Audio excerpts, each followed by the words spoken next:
Diana, Princess of Wales, was a member of the British royal family.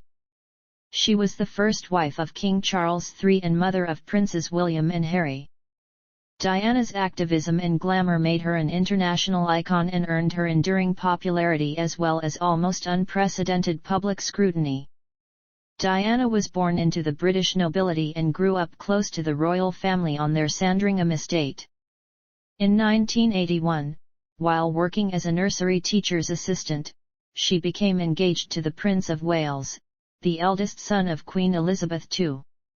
Their wedding took place at St. Paul's Cathedral in 1981 and made her Princess of Wales, a role in which she was enthusiastically received by the public. The couple had two sons, William and Harry, who were then second and third in the line of succession to the British throne. Diana's marriage to Charles suffered due to their incompatibility and extramarital affairs. They separated in 1992, soon after the breakdown of their relationship became public knowledge. Their marital difficulties were widely publicized, and they divorced in 1996.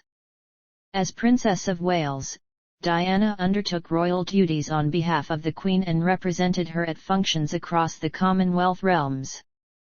She was celebrated in the media for her unconventional approach to charity work. Her patronages initially centered on children and the elderly, but she later became known for her involvement in two particular campaigns. One involved the social attitudes towards and the acceptance of AIDS patients, and the other for the removal of landmines, promoted through the International Red Cross. She also raised awareness and advocated for ways to help people affected by cancer and mental illness.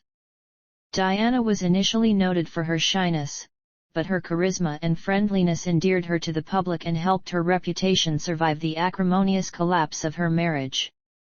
Considered photogenic, she was a leader of fashion in the 1980s and 1990s. Diana's death in a car crash in Paris in 1997 led to extensive public mourning and global media attention. An inquest returned a verdict of unlawful killing after Operation Paget, an investigation by the Metropolitan Police. Her legacy has had a deep impact on the royal family and British society. Early life. Diana Frances Spencer was born on July 1, 1961 at Park House, Sandringham, Norfolk. She was the fourth of 5 children of John Spencer, Viscount Althorpe, and Frances Spencer, Viscountess Althorpe. The Spencer family had been closely allied with the British royal family for several generations.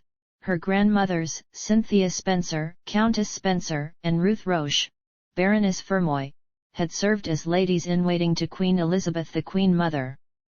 Her parents were hoping for a boy to carry on the family line, and no name was chosen for a week until they settled on Diana Frances after her mother and Lady Diana Spencer, a many times great-aunt who was also a prospective Princess of Wales.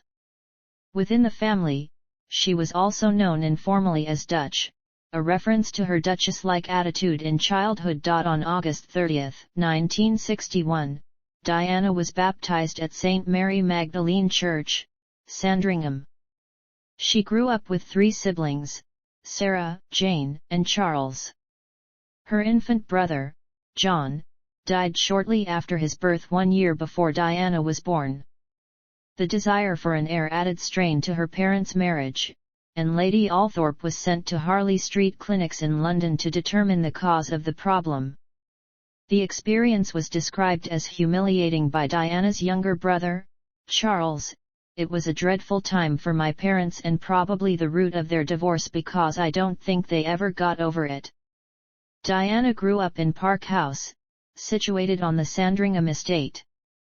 The family leased the house from its owner, Queen Elizabeth II, whom Diana called Aunt Lilibet since childhood.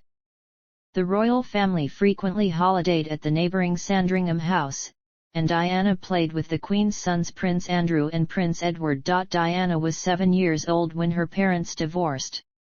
Her mother later began a relationship with Peter Shandkid and married him in 1969. Diana lived with her mother in London during her parents' separation in 1967, but during that year's Christmas holidays, Lord Althorp refused to let his daughter return to London with Lady Althorp. Shortly afterwards, he won custody of Diana with support from his former mother-in-law, Lady Fermoy. In 1976, Lord Althorp married Rayne, Countess of Dartmouth. Diana's relationship with her stepmother was particularly bad. She resented Rayne, whom she called a bully. On one occasion Diana pushed her down the stairs. She later described her childhood as very unhappy and very unstable, the whole thing. She became known as Lady Diana after her father later inherited the title of Earl Spencer in 1975, at which point her father moved the entire family from Park House to Althorp, the Spencer seat in Northamptonshire. Education and career. Diana was initially homeschooled under the supervision of her governess, Gertrude Allen. She began her formal education at Sillfield Private School in King's Lynn, Norfolk, and moved to Riddlesworth Hall School, an all-girls boarding school near Thetford, when she was 9. She joined her sisters at Westheath Girls' School in Sevenoaks, Kent, in 1973. She did not perform well academically, failing her O-levels twice. Her outstanding community spirit was recognized with an award from Westheath. She left Westheath when she was 16. Her brother Charles recalls her as being quite shy up until that time. She showed a talent for music as an accomplished pianist. She also excelled in swimming and diving, and studied ballet and tap dance. In 1978, Diana worked for 3 months as a nanny for Philippa and Jeremy Whittaker in Hampshire. After attending Institut Alpin Vitae Manette for 1 term, and leaving after the Easter term of 1978, Diana returned to London, where she shared her mother's flat with 2 school friends. In London, she took an advanced cooking course, but seldom cooked for her roommates. She took a series of low-paying jobs. She worked as a dance instructor for youth until a skiing accident caused her to miss 3 months of work.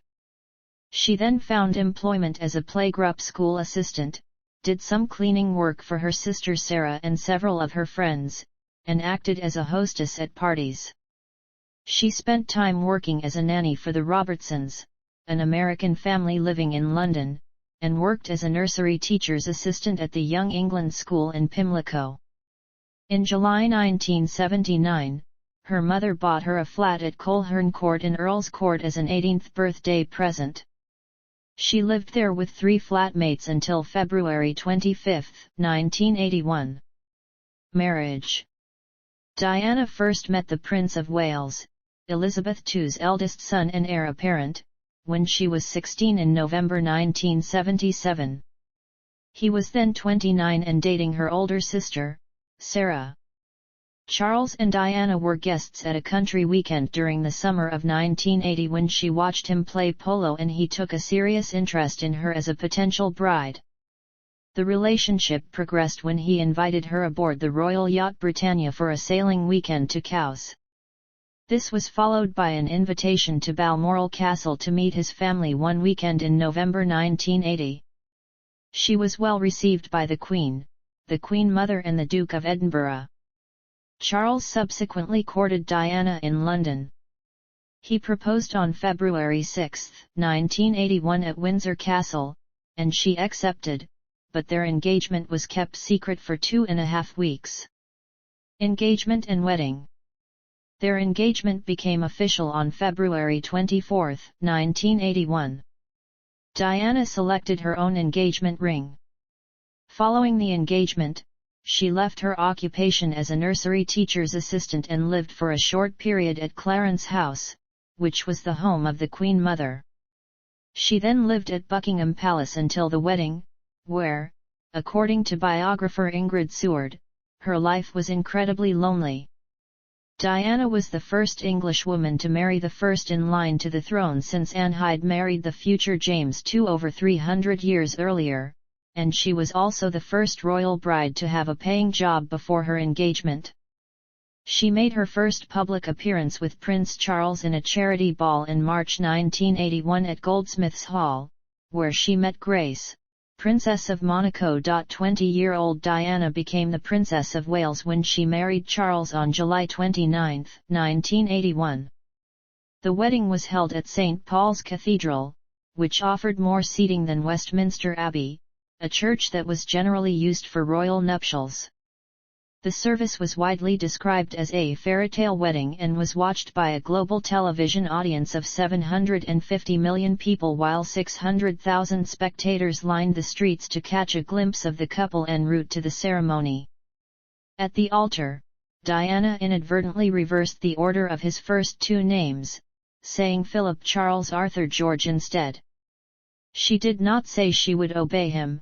That traditional vow was left out at the couple's request, which caused some comment at the time.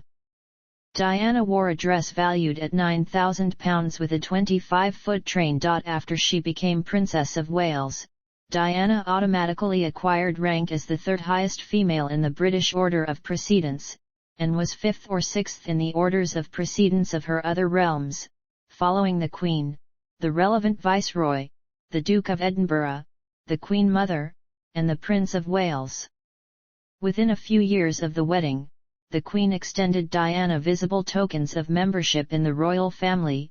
She lent her the Queen Mary's Lover's Knot tiara, and granted her the badge of the Royal Family Order of Elizabeth II. Children. The couple had residences at Kensington Palace and Highgrove House, near Tetbury. On November 5, 1981, Diana's pregnancy was announced. In January 1982, 12 weeks into the pregnancy, Diana fell down a staircase at Sandringham, suffering some bruising, and the royal gynecologist Sir George Pinker was summoned from London. The fetus was uninjured. Diana later confessed that she had intentionally thrown herself down the stairs because she was feeling so inadequate. On June 21, 1982, Diana gave birth to the couple's first son, Prince William. She subsequently suffered from postpartum depression after her first pregnancy. Amidst some media criticism, she decided to take William, who was still a baby, on her first major tours of Australia and New Zealand, and the decision was popularly applauded. By her own admission, Diana had not initially intended to take William until Malcolm Fraser, the Australian Prime Minister, made the suggestion. A second son, Harry, was born on September 15, 1984. Diana said she and Charles were closest during her pregnancy with Harry. She was aware their second child was a boy, but did not share the knowledge with anyone else, including Charles, as he was hoping for a girl. Diana gave her sons wider experiences than was usual for royal children. She rarely deferred to Charles or to the royal family, and was often intransigent when it came to the children. She chose their first given names, dismissed her royal family nanny and engaged one of her own choosing, selected their schools and clothing, planned their outings, and took them to school herself as often as her schedule permitted. She also organized her public duties around their timetables. Diana was reported to have described Harry as naughty, just like me, and William as my little wise old man, whom she started to rely on as her confidant by his early teens. Problems and separation. 5 years into the marriage, the couple's incompatibility and age difference of 12 years became visible and damaging. In 1986, Diana began a relationship with Major James Hewitt, the family's former riding instructor, and in the same year, Charles resumed his relationship with his former girlfriend Camilla Parker Bowles. The media speculated that Hewitt, not Charles, was Harry's father based on the alleged physical similarity between Hewitt and Harry, but Hewitt and others have denied this. Harry was born 2 years before Hewitt and Diana began their affair. By 1987, cracks in their marriage had become visible, and the couple's unhappiness and cold attitude towards one another were being reported by the press, who dubbed them the Glums due to their evident discomfort in each other's company. In 1989, Diana was at a birthday party for Camilla's sister, Annabelle Elliott, when she confronted Camilla about her and Charles's extramarital affair. These affairs were later exposed in May 1992 with the publication of Andrew Morton's book, Diana, Her True Story. The book, which also revealed Diana's allegedly suicidal unhappiness, caused a media storm. In 1991, James Colthurst conducted secret interviews with Diana in which she had talked about her marital issues and difficulties. These recordings were later used as a source for Morton's book. During her lifetime, both Diana and Morton denied her direct involvement in the writing process and maintained that family and friends were the book's main source. However, after her death, Morton acknowledged Diana's role in writing the tell-all in the book's updated edition, Diana, Her True Story in her own words. The Queen and Prince Philip hosted a meeting between Charles and Diana and unsuccessfully tried to effect a reconciliation. Philip wrote to Diana and expressed his disappointment at the extramarital affairs of both her and Charles. He asked her to examine their behavior from the other's point of view. The Duke was direct and Diana was sensitive. She found the letters hard to take, but nevertheless appreciated that he was acting with good intent. It was alleged by some people, including Diana's close friend Simone Simmons, that Diana and her former father-in-law, Prince Philip, had a relationship filled with tension. However, other observers said their letters provided no sign of friction between them. Philip later issued a statement, publicly denying the allegations of him insulting Diana. During 1992 and 1993, leaked tapes of telephone conversations reflected negatively on both Charles and Diana. Tape recordings of Diana and James Gilby were made public in August 1992, and transcripts were published the same month. The article, Squidgegate, was followed in November 1992 by the leaked Camillagate tapes, intimate exchanges between Charles and Camilla, published in the tabloids. In December 1992, Prime Minister John Major announced the couple's amicable separation to the House of Commons. Between 1992 and 1993, Diana hired voice coach Peter Settilan to help her develop her public speaking voice.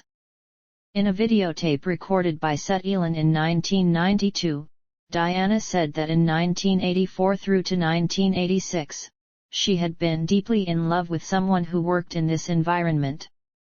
It is thought she was referring to Barry Manicky, who was transferred to the Diplomatic Protection Squad in 1986 after his managers had determined that his relationship with Diana had been inappropriate. Diana said in the tape that Manicky had been chucked out from his role as her bodyguard following suspicion that the two were having an affair. Penny Junor suggested in her 1998 book that Diana was in a romantic relationship with Manicky. Diana's friends dismissed the claim as absurd. In the subsequently released tapes, Diana said she had feelings for that someone, saying, "I was quite happy to give all this up just to go off and live with him." She described him as the greatest friend ever had, though she denied any sexual relationship with him. She also spoke bitterly of her husband, saying, "That made me feel so inadequate in every possible way, that each time I came up for air he pushed me down again." Charles's aunt Princess Margaret burned highly personal letters that Diana had written to the Queen Mother in 1993. Biographer William Shawcross considered Margaret's action to be understandable as she was protecting her mother and other members of the family, but regrettable from a historical viewpoint. Although she blamed Camilla Parker Bowles for her marital troubles, Diana began to believe her husband had also been involved in other affairs. In October 1993, Diana wrote to her butler Paul Burrell, telling him that she believed her husband was now in love with his personal assistant Tiggy Legbork, who was also his son's former nanny, and was planning to have her killed to make the path clear for him to marry Tiggy. Legbork had been hired by Charles as a young companion for his sons while they were in his care, and Diana was resentful of Legbork and her relationship with the young princes. Prince Charles sought public understanding via a televised interview with Jonathan Dimbleby on June 29, 1994. In the interview, he said he had rekindled his relationship with Camilla in 1986 only after his marriage to Diana had irretrievably broken down. In the same year, Diana's affair with James Hewitt was exposed in detail in the book Princess in Love by Anna Pasternak, with Hewitt acting as the main source. Diana was evidently disturbed and outraged when the book was released, although Pasternak claimed Hewitt had acted with Diana's support to avoid having the affair covered in Andrew Morton's second book. In the same year, the News of the World claimed that Diana had made over 300 phone calls to the married art dealer Oliver Hoare. These calls were proven to have been made both from her Kensington Palace apartment and from the phone box just outside the palace. According to Hoare's obituary, there was little doubt she had been in a relationship with him.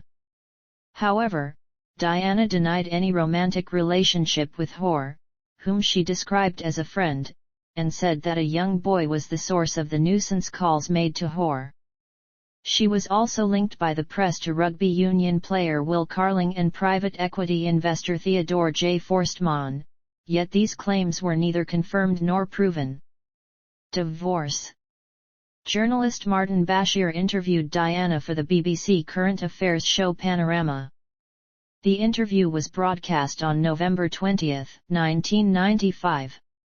Diana discussed her own and her husband's extramarital affairs.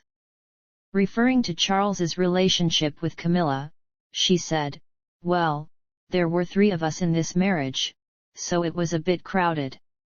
She also expressed doubt about her husband's suitability for kingship. Authors Tina Brown, Sally Bedell-Smith, and Sarah Bradford support Diana's admission in the interview that she had suffered from depression, rampant bulimia and had engaged numerous times in the act of self-mutilation. The show's transcript records Diana confirming many of her mental health problems, including that she had hurt arms and legs. The combination of illnesses from which Diana herself said she suffered resulted in some of her biographers opining that she had borderline personality disorder. It was later revealed that Bashir had used forged bank statements to win Diana and her brother's trust to secure the interview, falsely indicating people close to her had been paid for spying. The interview proved to be the tipping point. On December 20, Buckingham Palace announced that the Queen had sent letters to Charles and Diana, advising them to divorce. The Queen's move was backed by the Prime Minister and by senior Privy Councillors, and, according to the BBC, was decided after 2 weeks of talks. Charles formally agreed to the divorce in a written statement soon after. In February 1996, Diana announced her agreement after negotiations with Charles and representatives of the Queen, irritating Buckingham Palace by issuing her own announcement of the divorce agreement and its terms. In July 1996, the couple agreed on the terms of their divorce. This followed shortly after Diana's accusation that Charles's personal assistant Tiggy Legbork had aborted his child, after which Legbork instructed her attorney Peter Carter-Ruck to demand an apology. Diana's private secretary Patrick Jeffson resigned shortly before the story broke, later writing that she had exulted in accusing Legbork of having had an abortion. The rumors of Legbork's alleged abortion were apparently spread by Martin Bashir as a means to gain his Panorama interview with Diana. The decree nisi was granted on July 15, 1996 and the divorce was finalized on August 28, 1996. Diana was represented by Anthony Julius in the case.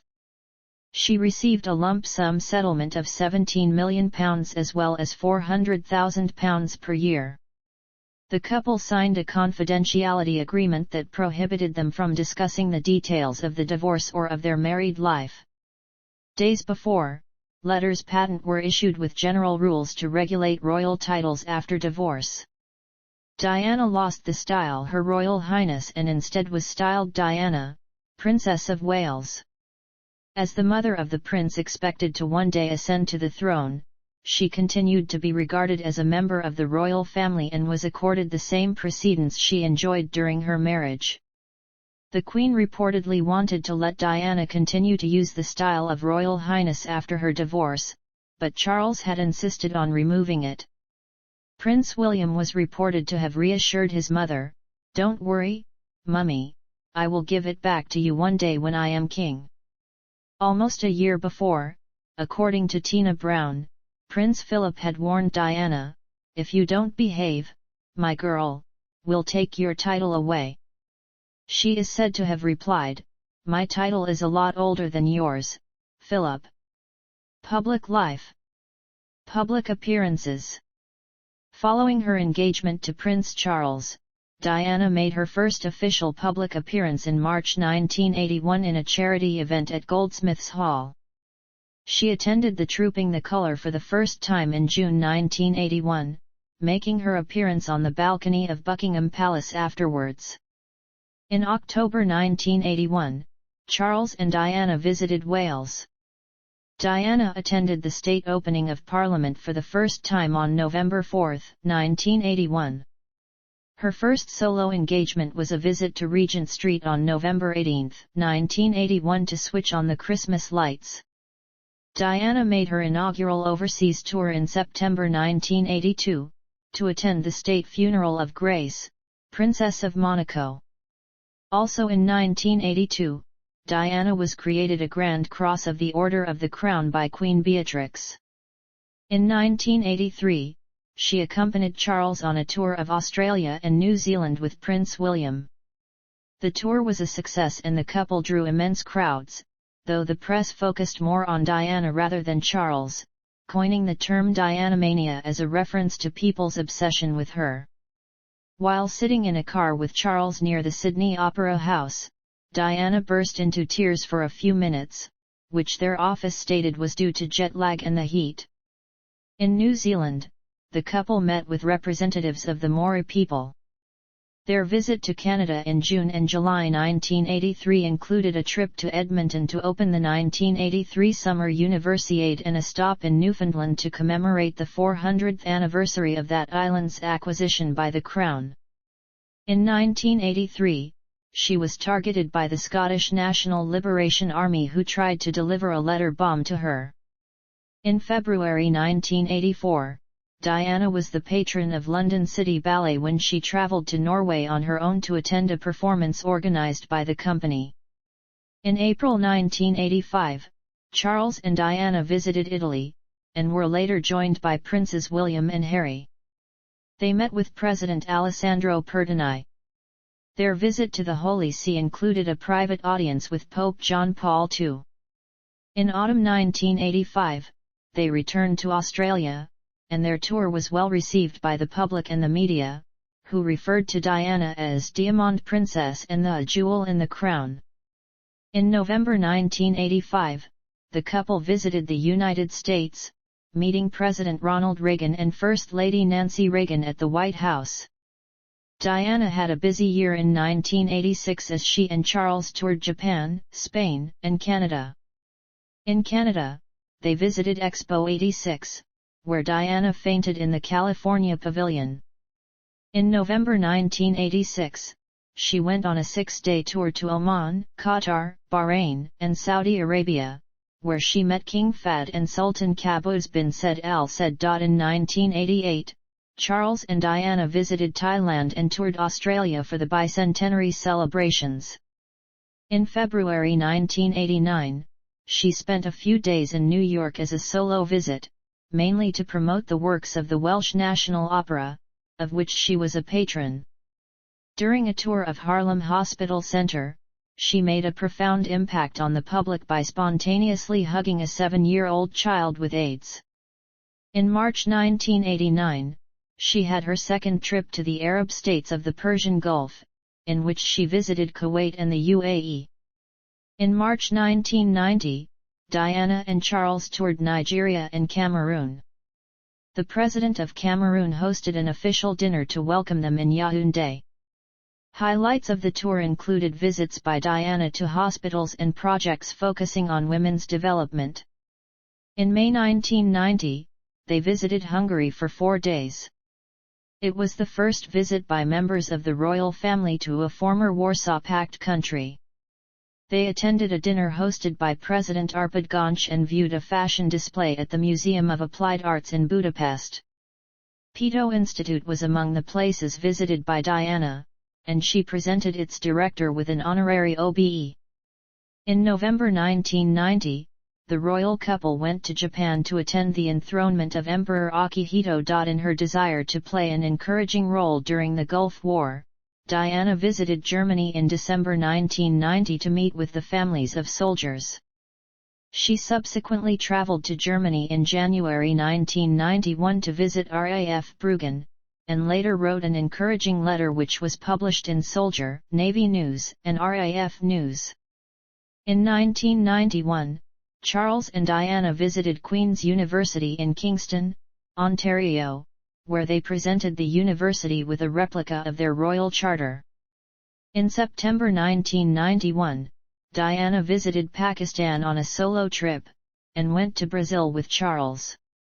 During the Brazilian tour, Diana paid visits to organizations that battled homelessness among street children. Her final trips with Charles were to India and South Korea in 1992. She visited Mother Teresa's hospice in Kolkata, India. The two women met later in the same month in Rome and developed a personal relationship. It was also during the Indian tour that pictures of Diana alone in front of the Taj Mahal made headlines. In May 1992, she went on a solo tour of Egypt, visiting the Giza Pyramid Complex and attending a meeting with Egyptian President Hosni Mubarak.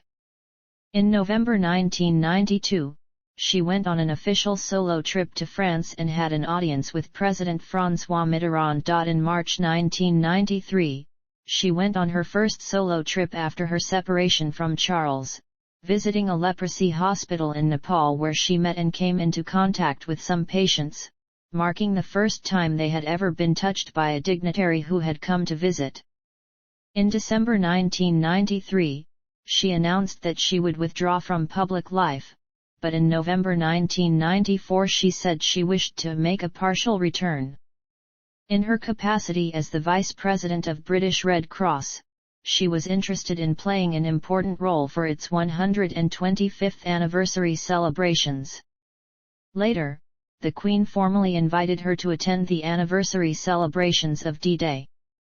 In February 1995, Diana visited Japan. She paid a formal visit to Emperor Akihito and Empress Michiko, and visited the National Children's Hospital in Tokyo. In June 1995, Diana went to the Venice Biennale Art Festival, and also visited Moscow where she received the International Leonardo Prize. In November 1995, Diana undertook a 4-day trip to Argentina to attend a charity event. She visited many other countries, including Belgium, Switzerland, and Zimbabwe, alongside numerous others. During her separation from Charles, which lasted for almost 4 years, Diana participated in major national occasions as a senior member of the royal family, notably including the commemorations of the 50th anniversaries of Victory in Europe Day and Victory over Japan Day in 1995. Her 36th and final birthday celebration was held at Tate Gallery, which was also a commemorative event for the gallery's 100th anniversary.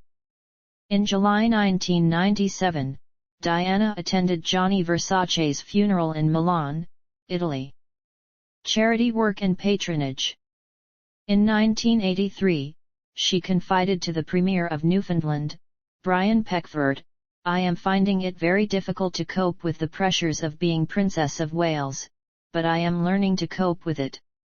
She was expected to make regular public appearances at hospitals, schools, and other facilities, in the 20th century model of royal patronage.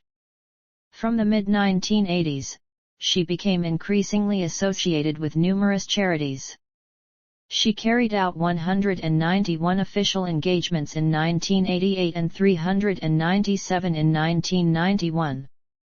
Diana developed an intense interest in serious illnesses and health-related matters outside the purview of traditional royal involvement, including AIDS and leprosy. In recognition of her effect as a philanthropist, Stephen Lee, director of the UK Institute of Charity Fundraising Managers, said her overall effect on charity is probably more significant than any other person's in the 20th century. She was the patroness of charities and organizations who worked with the homeless, youth, drug addicts, and the elderly. From 1989, she was president of Great Ormond Street Hospital for Children. She was patron of the Natural History Museum and president of the Royal Academy of Music.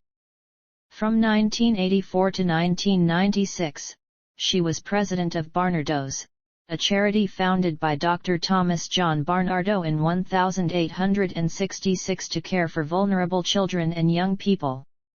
In 1988, she became patron of the British Red Cross and supported its organizations in other countries such as Australia and Canada. She made several lengthy visits each week to Royal Brompton Hospital, where she worked to comfort seriously ill or dying patients. From 1991 to 1996, she was a patron of Headway, a brain injury association. In 1992, she became the first patron of Chester Childbirth Appeal, a charity she had supported since 1984. The charity, which is named after one of Diana's royal titles, could raise over £1 million with her help. In 1994, she helped her friend Julia Samuel launch the charity Child Bereavement UK, which supports children of military families, those of suicide victims, terminally ill parents, and became its patron.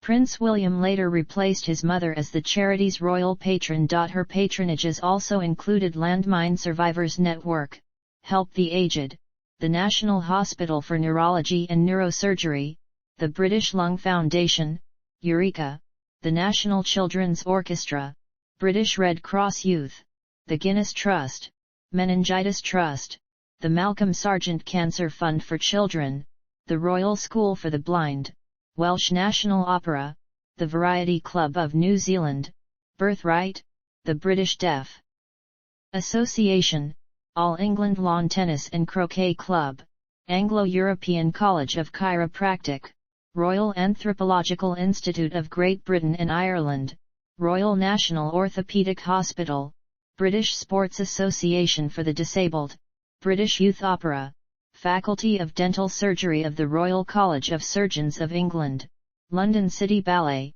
London Symphony Orchestra, School Playgroups Association, as well as president or patron of other charities. In 1987, Diana was awarded the Honorary Freedom of the City of London, the highest honour which is in the power of the City of London to bestow on someone.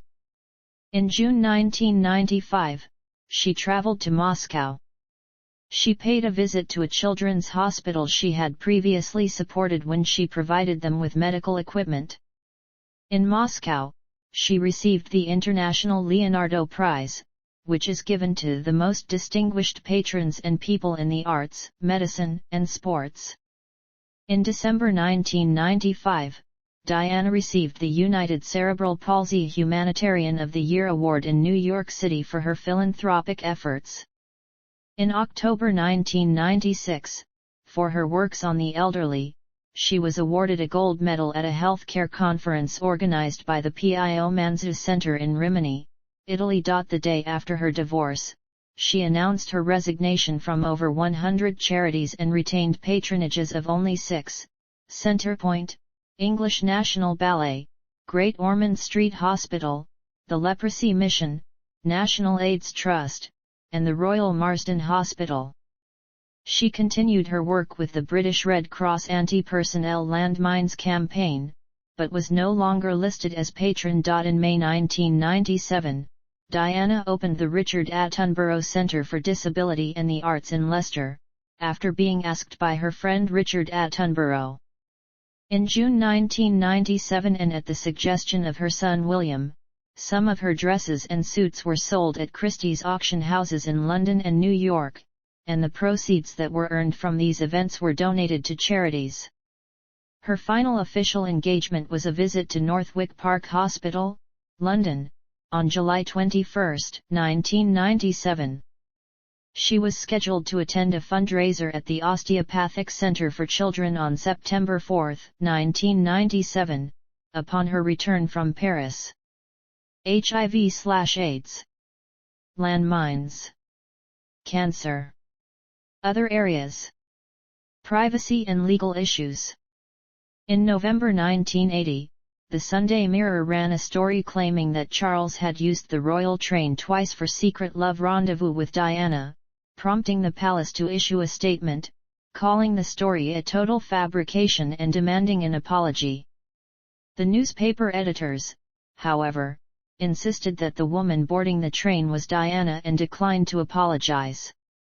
In February 1982, pictures of a pregnant Diana in bikini while holidaying were published in the media. The Queen subsequently released a statement and called it the blackest day in the history of British journalism. In 1993, Mirror Group newspapers published photographs of Diana that were taken by gym owner Bryce Taylor. The photos showed her exercising in the gym LA Fitness wearing a leotard and cycling shorts. Diana lawyers immediately filed a criminal complaint that sought a permanent ban on the sale and publication of the photographs around the world. However, some newspapers outside the UK published the pictures. The courts granted an injunction against Taylor and MGN that prohibited further publication of the pictures. MGN later issued an apology after facing much criticism from the public and gave Diana £1 million as a payment for her legal costs, while donating £200,000 to her charities. LA Fitness issued its own apology in June 1994, which was followed by Taylor apologizing in February 1995 and giving up the £300,000 he had made from the sale of pictures in an out-of-court settlement about a week before the case was set to start. It was alleged that a member of the royal family had helped him financially to settle out of court. In 1994, pictures of Diana sunbathing topless at a Costa del Sol hotel were put up for sale by a Spanish photography agency for a price of £1 million. In 1996, a set of pictures of a topless Diana while sunbathing appeared in the Mirror, which resulted in a furor about invasion of privacy. In the same year, she was the subject of a hoax call by Victor Lewis Smith, who pretended to be Stephen Hawking, though the full recorded conversation was never released. Personal life after divorce. After her 1996 divorce, Diana retained the double apartment on the north side of Kensington Palace that she had shared with Charles since the first year of their marriage. The apartment remained her home until her death the following year. She also moved her offices to Kensington Palace but was permitted to use the state apartments at St. James's Palace. In a book published in 2003, Paul Burrell claimed Diana's private letters had revealed that her brother, Lord Spencer, had refused to allow her to live at Althorpe, despite her request. She was also given an allowance to run her private office, which was responsible for her charity work and royal duties, but from September 1996 onwards she was required to pay her bills and any expenditure incurred by her OR on her behalf. Furthermore, she continued to have access to the jewellery that she had received during her marriage, and was allowed to use the air transport of the British royal family and government. Diana was also offered security by Metropolitan Police's Royalty Protection Group, which she benefited from while travelling with her sons, but had refused it in the final years of her life, in an attempt to distance herself from the royal family. Diana dated the British Pakistani heart surgeon Hasnat Khan, who was called the love of her life by many of her closest friends after her death, and she is said to have described him as Mr. Wonderful. In May 1996, Diana visited Lahore upon invitation of Imran Khan, a relative of Hasnat Khan, and visited the latter's family in secret. Khan was intensely private and the relationship was conducted in secrecy, with Diana lying to members of the press who questioned her about it. Their relationship lasted almost 2 years with differing accounts of who ended it. She is said to have spoken of her distress when he ended their relationship. However, according to Khan's testimony at the inquest into her death, it was Diana who ended their relationship in the summer of 1997. Burrell also said the relationship was ended by Diana in July 1997. Burrell also claimed that Diana's mother, Frances Shand Kidd, disapproved of her daughter's relationship with a Muslim man. By the time of Diana's death in 1997, she had not spoken to her mother in 4 months. By contrast, her relationship with her estranged stepmother had reportedly improved. Within a month, Diana began a relationship with Dodi Fayed, the son of her summer host, Mohammed Al Fayed. That summer, Diana had considered taking her sons on a holiday to the Hamptons on Long Island, New York, but security officials had prevented it. After deciding against a trip to Thailand, she accepted Fayed's invitation to join his family in the south of France, where his compound and large security detail would not cause concern to the Royal Protection Squad. Mohammed Al Fayed bought the Jonical, a 60-meter multi-million-pound yacht on which to entertain Diana and her sons. Tina Brown later claimed that Diana's romance with Fayed and her 4-month relationship with Gilal Lalvani were a ploy to inflame the true object of her affections, Hasnat Khan.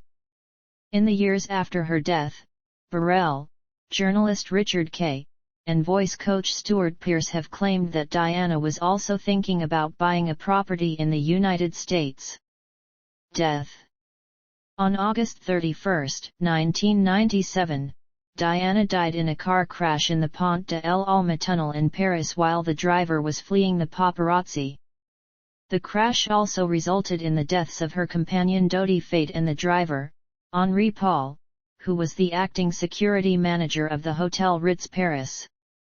Trevor Rees-Jones, who was employed as a bodyguard by Dodi's father, survived the crash, suffering a serious head injury.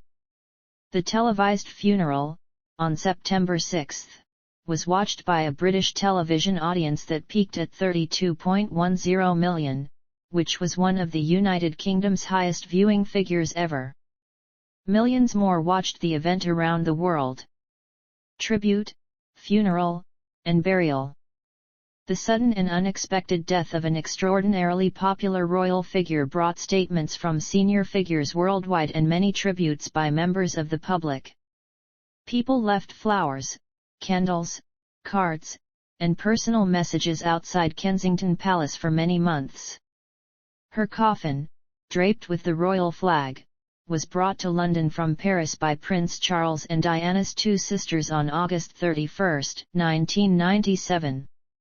The coffin was taken to a private mortuary and then placed in the Chapel Royal, St. James's Palace. On September 5, Queen Elizabeth II paid tribute to her in a live television broadcast. Diana's funeral took place in Westminster Abbey on September 6. Her sons walked in the funeral procession behind her coffin, along with her ex-husband the Prince of Wales, the Duke of Edinburgh, Diana's brother Lord Spencer, and representatives of some of her charities. Lord Spencer said of his sister, "She proved in the last year that she needed no royal title to continue to generate her particular brand of magic." Rewritten in tribute to Diana, Candle in the Wind 1997 was performed by Elton John at the funeral service. Released as a single in 1997, the global proceeds from the song have gone to Diana's charities. The burial took place privately later the same day. Diana's former husband, sons, mother, siblings, a close friend, and a clergyman were present. Diana's body was clothed in a black long-sleeved dress designed by Catherine Walker, which she had chosen some weeks before. A set of rosary beads that she had received from Mother Teresa was placed in her hands.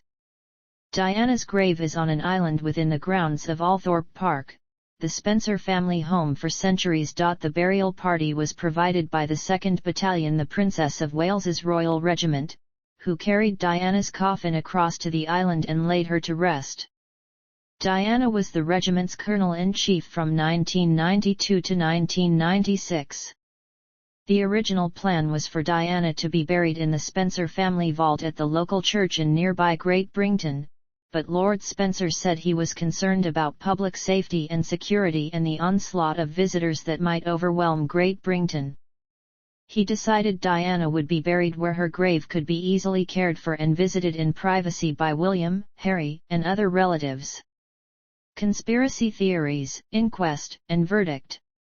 The initial French judicial investigation concluded that the crash was caused by Paul's intoxication, reckless driving, speeding, and effects of prescription drugs. In February 1998, Mohammed Al-Fayed, father of Dodi Fayed, publicly said the crash, which killed his son, had been planned and accused MI6 and the Duke of Edinburgh. An inquest that started in London in 2004 and continued in 2007-08 attributed the crash to grossly negligent driving by Paul and to the pursuing paparazzi, who forced Paul to speed into the tunnel. On April 7, 2008, the jury returned a verdict of unlawful killing. On the day after the final verdict of the inquest, Al-Fayed announced that he would end his 10-year campaign to establish that the tragedy was murder. He said he did so for the sake of Diana's children. Later events. Finances. Subject of U.S. government surveillance. Anniversaries, commemorations, and auctions. Legacy. Public image. Diana remains one of the most popular members of the royal family throughout history, and she continues to influence the younger generations of royals.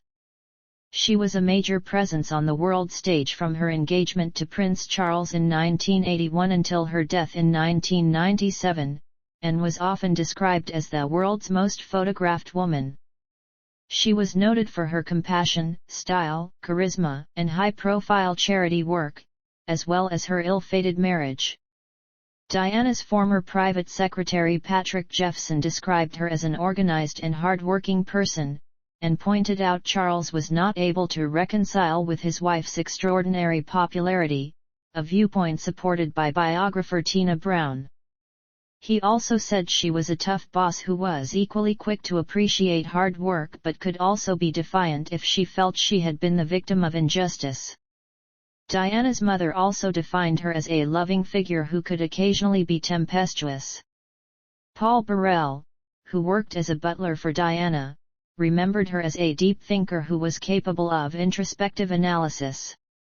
She was often described as a devoted mother to her children, who are believed to be influenced by her personality and way of life. In the early years, Diana was often noted for her shy nature.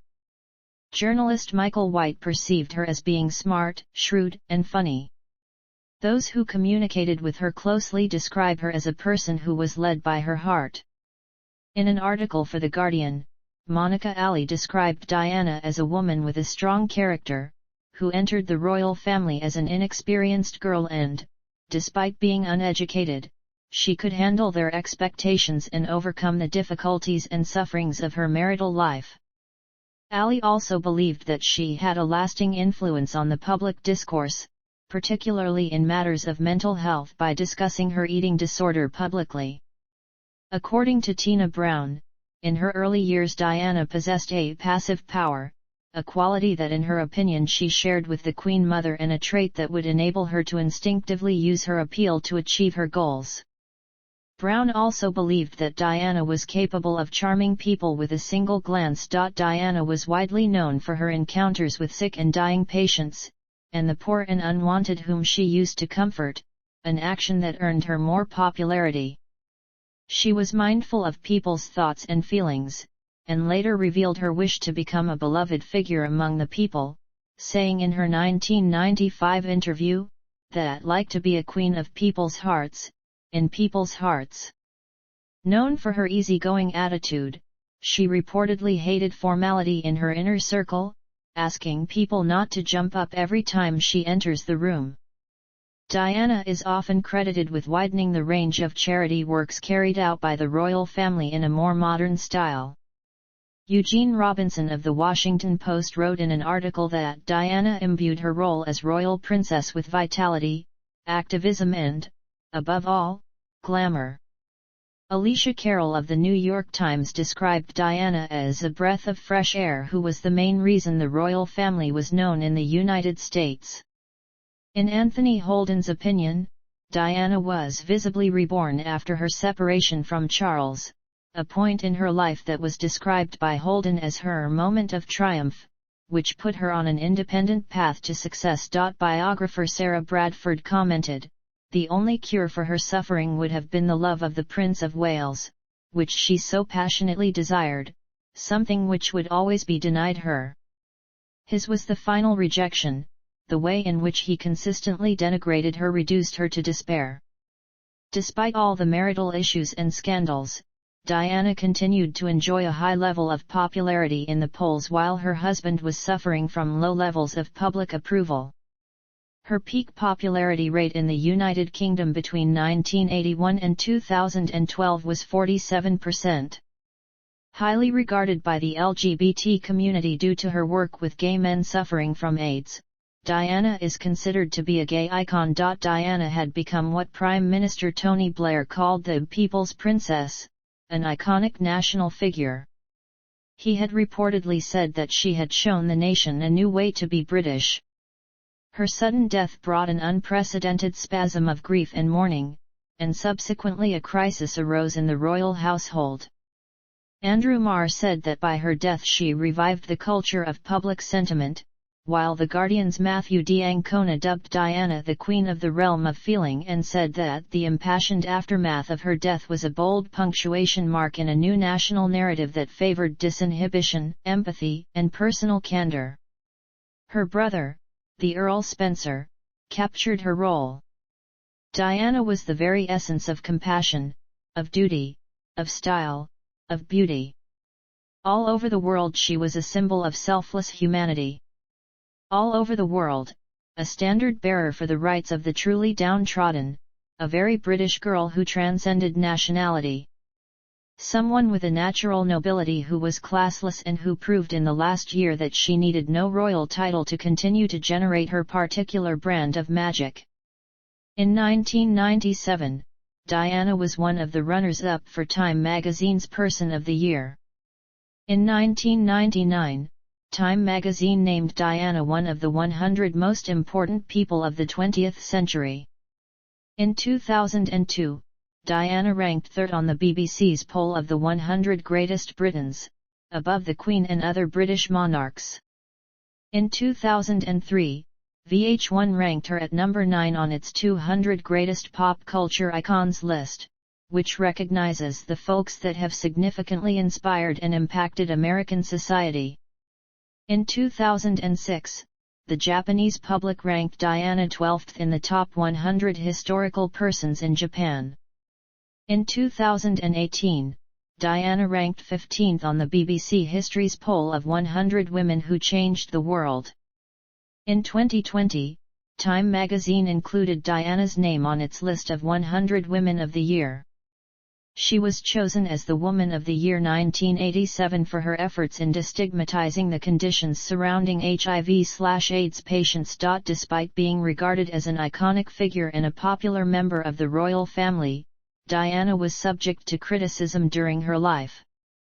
Patrick Jeffson, her private secretary of 8 years, wrote in an article in the Daily Telegraph that had an extra quality that frustrated her critics during her lifetime and has done little to soften their disdain since her death.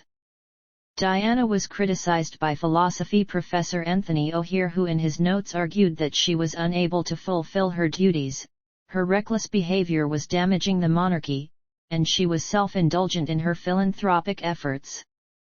Following his remarks, charity organizations that were supported by Diana defended her, and Peter Luff called O'Hear's comments distasteful and inappropriate. Further criticism surfaced as she was accused of using her public profile to benefit herself, which in return demeaned her royal office.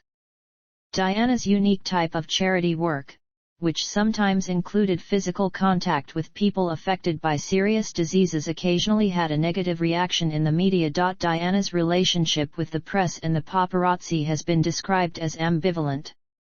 On different occasions she would complain about the way she was being treated by the media, mentioning that their constant presence in her proximity had made life impossible for her, whereas at other times she would seek their attention and hand information to reporters herself. Writing for The Guardian, Peter Conrad suggested that it was Diana who let the journalists and paparazzi into her life as she knew they were the source of her power. Thus, she overburdened herself with public duties and destroyed the border between private and public life. This view was supported by Christopher Hitchens, who believed that in pursuit of a personal solution to an unhappy private life, she became an assiduous leaker to the press. Tina Brown argued that Diana was in no way a vulnerable victim of media manipulation, and she found it offensive to present the canny, resourceful Diana as a woman of no agency, as either a foolish, duped child or the hapless casualty of malevolent muckrakers. Nevertheless, Diana also used the media's interest in her to shine light on her charitable efforts and patronages. Sally Bedell Smith characterized Diana as unpredictable, egocentric, and possessive. Smith also argued that in her desire to do charity works she was motivated by personal considerations, rather than by an ambitious urge to take on a societal problem. Eugene Robinson, however, said that was serious about the causes she espoused. According to Sarah Bradford, Diana looked down on the House of Windsor, whom she reportedly viewed as jumped-up foreign princelings, and called them the Germans. Some observers, including Prime Minister Tony Blair, characterized her as a manipulative person. Blair also described Diana as extraordinarily captivating but an unpredictable meteor whose death was a turning point for the monarchy. After her death, it was revealed that Diana had been in discussion with Blair about a special role that would provide a government platform for her campaigns and charities to make her capable of endorsing Britain's interests overseas. In an article written for The Independent in 1998, journalist Yvonne Roberts observed the sudden change in people's opinion of Diana after her death from critical to complimentary, a viewpoint supported by Theodore Dalrymple, who also noticed the sudden shift from cruel personal abuse to absurdly exaggerated respect. Roberts also questioned whether she had achieved anything different from other members of the royal family, and added that Diana was neither a saint nor a revolutionary figure, but may have encouraged some people to tackle issues such as landmines, AIDS, and leprosy. While analyzing the impact of Diana's death and her extraordinary popularity from a gendered point of view, British historian Ludmila Jordanova said, "To be an ideal, to be living for and on behalf of others is a terrible burden. It makes impossible, irreconcilable emotional demands. No human being can survive the complex forces that impact upon charismatic women." Jordanova also observed that Diana herself was not anti-establishment, and that it is better to remember her by trying to decipher how emotions overshadow analysis and why women are the safeguards of humanitarian feelings. Author Anne Applebaum believed that Diana has not had any impact on public opinions posthumously, an idea supported by Jonathan Freedland of The Guardian, who also wrote in his article that Diana's memory and influence started to fade away in the years after her death, while Peter Conrad, another Guardian contributor, argued that even in a decade after her death, she is still not silent, and Alan Massey of The Telegraph described Diana as the celebrity of celebrities whose sentiments continue to shape our society. Writing for The Guardian, Monica Ali described Diana as a one-off, fascinating and flawed. Her legacy might be mixed, but it's not insubstantial. Her life was brief, but she left her mark. Style icon. Diana was a fashion icon whose style was emulated by women around the world. Ian Hollingshead of The Telegraph wrote, "Had an ability to sell clothes just by looking at them." An early example of the effect occurred during her courtship with Charles in 1980, when sales of Hunter Wellington boots skyrocketed after she was pictured wearing a pair on the Balmoral estate. According to designers and people who worked with Diana, she used fashion and style to endorse her charitable causes, express herself and communicate. Diana remains a prominent figure for her fashion style, impacting recent cultural and style trends. The princess's fashion combined classically royal expectations with contemporary fashion trends in Britain. While on diplomatic trips, her clothes and attire were chosen to match the destination country's costumes, and while off-duty she used to wear loose jackets and jumpers. She was always very thoughtful about how her clothes would be interpreted. It was something that really mattered to her, according to Anna Harvey, a former British Vogue editor and Diana's fashion mentor. Her fashion sense originally incorporated decorous and romantic elements, with pastel shades and lush gowns. Elements of her fashion rapidly became trends. She forgoed certain traditions, such as wearing gloves during engagements, and sought to create a wardrobe that helped her to connect with the public. According to Donatella Versace, who worked closely with Diana alongside her brother, Diana's interest and sense of curiosity about fashion grew significantly after her marital separation. Her style subsequently grew bolder and more businesslike, featuring structured skirt suits, sculptural gowns, and neutral tones designed to reflect attention toward her charity work. Catherine Walker was among Diana's favorite designers with whom she worked to create her royal uniform. Among her favored designers were Versace, Armani, Chanel, Dior, Gucci, and Clarks. Her iconic outfits include a cocktail dress by Christina Stambolian, commonly known as the revenge dress, which she wore after Charles's admission of adultery, as well as an evening gown by Victor Edelstein that she wore to a reception at the White House and later became known as the Travolta dress. Copies of Diana's British Vogue featured pink chiffon blouse by David and Elizabeth Emanuel, which appeared on the magazine's cover on her engagement announcement day, sold in the millions. She appeared on 2 more British Vogue covers during her lifetime and was featured on its October 1997 issue posthumously. She was also featured in the cover story for the July 1997 issue of Vanity Fair. Diana did her own makeup for events, and was accompanied by a hairstylist for public appearances. In the 1990s, Diana was frequently photographed clutching distinctive handbags manufactured by Gucci and Dior, which became known as the Gucci Diana and Lady Dior. Following the opening of an exhibition of Diana's clothes and dresses at Kensington Palace in 2017, Catherine Bennett of The Guardian said such exhibitions are among the suitable ways to commemorate public figures whose fashion styles were noted due to their achievements. The exhibition suggests to detractors who, like many other princesses, looking lovely in different clothes was pretty much her life's work, which also brings interest in her clothing. Versace also pointed out that think that anyone, before or after her, has done for fashion what Diana did. One of Diana's favorite milliners, John Boyd, said Diana was our best ambassador for hats, and the entire millinery industry owes her a debt. Boyd's pink tricorn hat Diana wore for her honeymoon was later copied by milliners across the world and credited with rebooting an industry in decline for decades. Fashion collections for ASOS.com, Off-White, and Tory Burch have been inspired by the princess's style. The princess was named to the International Best Dressed List Hall of Fame in 1989. In 2004, People cited her as one of the all-time most beautiful women. In 2012, Time included Diana on its all-time 100 fashion icons list. Memorials. Immediately after her death, many sites around the world became briefly ad hoc memorials to Diana where the public left flowers and other tributes.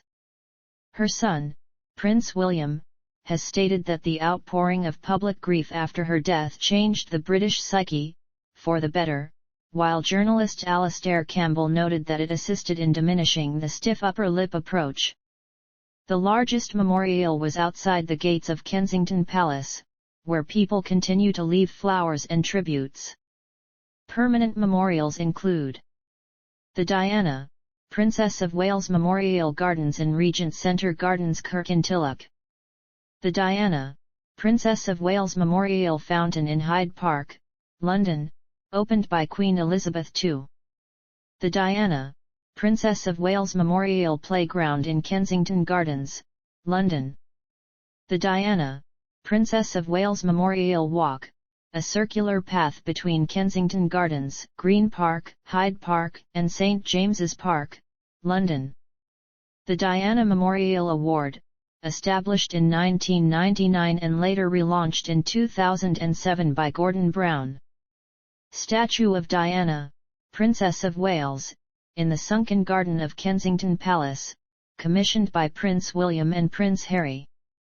The Princess Diana Memorial Austria is the first memorial dedicated to Diana, Princess of Wales, in a German-speaking country. It is placed in the garden of Schloss Kobenzloh in Vienna. It was raised by reporter Ewald Wersinger. The Flame of Liberty was erected in 1989 on the Place de l'Alma in Paris above the entrance to the tunnel in which the fatal crash later occurred. It became an unofficial memorial to Diana. The Place de l'Alma was renamed Place Diana Princesse de Galles in 2019. There were two memorials inside Harrods department store, commissioned by Dodi Fayed's father, who owned the store from 1985 to 2010. The first memorial was a pyramid-shaped display containing photos of the princess and Al Fayed's son, a wine glass said to be from their last dinner, and a ring purchased by Dodi the day prior to the crash.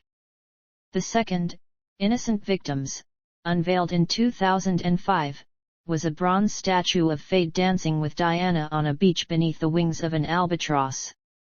In January 2018, it was announced that the statue would be returned to the Al Fayed family. In 1998, several countries issued postage stamps commemorating Diana, including the UK, Armenia, Azerbaijan, Somalia, and Congo. In November 2002, a £4,000 bronze plaque was unveiled by Earl Spencer at Northampton Guildhall as a memorial to his sister.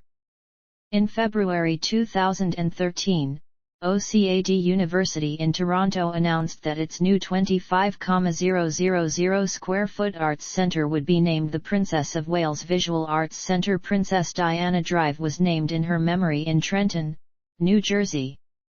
Diana's granddaughters, Princess Charlotte Elizabeth Diana and Lilibet Diana Mountbatten Windsor, as well as her niece, Lady Charlotte Diana Spencer, are named after her. On September 29, 2021, a blue plaque, placed in her honour by English Heritage, was unveiled at her former flat 60 Coleherne Court, Old Brompton Road, London. Diana in contemporary art. Before and after her death, Diana has been depicted in contemporary art. The first biopics about Diana and Charles were Charles and Diana, A Royal Love Story, and The Royal Romance of Charles and Diana, that were broadcast on American TV channels on 17 and September 20, 1981, respectively. In December 1992, ABC aired Charles and Diana, Unhappily Ever After, a TV movie about marital discord between Diana and Charles. In the 1990s, British magazine Private Eye called her Cheryl and Prince Charles Brian. In July 1999, Tracy Emin created a number of monoprint drawings featuring textual references about Diana's public and private life for Temple of Diana, a themed exhibition at the Blue Gallery, London. Works such as They Wanted You to Be Destroyed related to Diana's bulimia, while others included affectionate texts such as Love Was on Your Side and Diana's dress with puffy sleeves. Another text praised her selflessness, the things you did to help other people, showing Diana in protective clothing walking through a minefield in Angola, while another referenced the conspiracy theories of her drawings. Emin maintained they're quite sentimental, and there's nothing cynical about it whatsoever. In 2005, Martin Saster premiered during the Venice Biennale the film Diana, The Rose Conspiracy. This fictional work starts with the world discovering Diana alive and enjoying a happy undercover new life in a dangerous Kent grill on the outskirts of Montevideo. Shot at an Uruguayan slum using a Diana impersonator from Sao Paulo, the film was selected by the Italian Art Critics Association as one of the Venice Biennial's best works. In 2007, Following an earlier series referencing the conspiracy theories, Stella Vine created a series of Diana paintings for her first major solo exhibition at Modern Art Oxford Gallery. Vine intended to portray Diana's combined strength and vulnerability as well as her closeness to her two sons. The works, all completed in 2007, included Diana Branches, Diana Family Picnic, Diana Vale, Diana Crash, and Diana Pram, which incorporates the quotation "I vow to thee my country." Vine asserted her own abiding attraction to the beauty and the tragedy of Diana's life. The 2007 docudrama Diana, Last Days of a Princess details the final 2 months of her life. She is portrayed by Irish actress Genevieve O'Reilly. On an October 2007 episode of The Chasers' War on Everything, Andrew Hansen mocked Diana in his eulogy song, which immediately created considerable controversy in the Australian media. In 2017, Prince William and Prince Harry commissioned 2 documentaries to mark the 20th anniversary of her death. The first of the two, Diana, Our Mother, Her Life and Legacy, was broadcast on ITV and HBO on July 24, 2017.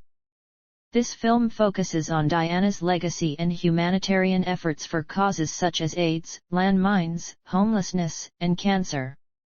The second documentary, Diana, 7 Days, aired on August 27 on BBC and focused on Diana's death and the subsequent outpouring of grief. She was also been depicted by contemporary painter Sam McInnes in a 2017 exhibition that included portraits of musicians Prince and Lord, actress Drew Barrymore, and author Joan Didion. Actresses who have portrayed Diana include Serena Scott Thomas, Julie Cox, Amy Seckham, Michelle Duncan, Genevieve O'Reilly, Natalie Brocker, Naomi Watts, Gina Duvall, Emma Corrin, and Elizabeth Debicki, and Kristen Stewart. In 2021, Corrin won a Golden Globe Award for her portrayal of the younger Diana Spencer. In 2022, Stewart was nominated for an Academy Award for Best Actress for her portrayal of Diana. Titles, Styles, Honors, and Arms. Titles and Styles. July 1, 1961 – June 9, 1975, The Honorable Diana Spencer. June 9, 1975 – July 29, 1981, Lady Diana Spencer. July 29, 1981 – August 28, 1996, Her Royal Highness the Princess of Wales. In Scotland, Her Royal Highness the Duchess of Rothesay. August 28, 1996 – August 31, 1997, Diana, Princess of Wales. During her marriage to the Prince of Wales, Diana was styled as Her Royal Highness the Princess of Wales. She additionally bore the titles Duchess of Rothesay, Duchess of Cornwall, Countess of Chester, and Baroness of Renfrew. Though popularly referred to as Princess Diana, that style is incorrect and one she never held officially. She is still sometimes referred to in the media as Lady Diana Spencer or simply as Lady Di. In a speech after her death, then Prime Minister Tony Blair referred to Diana as the People's Princess. Discussions were also held with the Spencer family and the British royal family as to whether Diana's HRH style needed to be restored posthumously, but Diana's family decided that it would be against her wishes and, thus, no formal offer was made. Honours. Orders 1981, Royal Family Order of Queen Elizabeth II. Foreign Honours 1982, Supreme Class of the Order of the Virtues.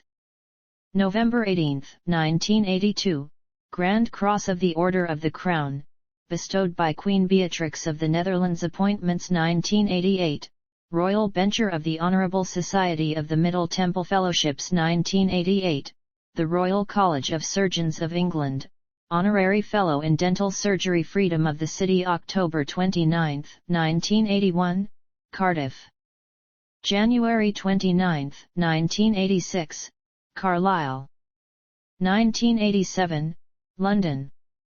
June 8, 1989, Northampton Borough. October 16, 1992, Portsmouth. Honorary military appointments. Other appointments. Arms. Descendants. Ancestry.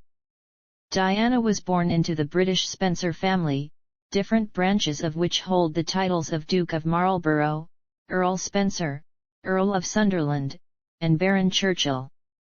The Spencers claimed descent from a cadet branch of the powerful medieval Despencer family, but its validity is questioned. Her great-grandmother was Margaret Baring, a member of the German-British Baring family of bankers and the daughter of Edward Baring, 1st Baron Revelstoke. Diana's distant noble ancestors included the 1st Duke and Duchess of Marlborough. Diana and Charles were distantly related, as they were both descended from the House of Tudor through Henry VII of England. She was also descended from the House of Stuart through Charles II of England by Charles Lennox, 1st Duke of Richmond, and Henry Fitzroy, 1st Duke of Grafton, and his brother James II of England by Henrietta Fitzjames. Other noble ancestors include Margaret Gurdeston, granddaughter of Michael de la Pole, 2nd Earl of Suffolk, Robert Devereux, 2nd Earl of Essex, an English nobleman and a favourite of Elizabeth I of England, and Edward Seymour, 1st Duke of Somerset, a descendant of Edward III of England through his son Lionel of Antwerp, 1st Duke of Clarence. Diana's Scottish roots came from her maternal grandmother, Lady Fermoy. Among her Scottish ancestors were Alexander Gordon, 4th Duke of Gordon, and his wife Jane, and Archibald Campbell, 9th Earl of Argyll. Diana's American lineage came from her great-grandmother Frances Ellen Work, daughter of wealthy American stockbroker Franklin H. Work from Ohio, who was married to her great-grandfather James Roche, 3rd Baron Fermoy, an Irish peer. Diana's fourth great-grandmother in her direct maternal line, Eliza Wark, was matrilineally of Indian descent. She is variously described in contemporary documents as a dark-skinned native woman and an Armenian woman from Bombay. Notes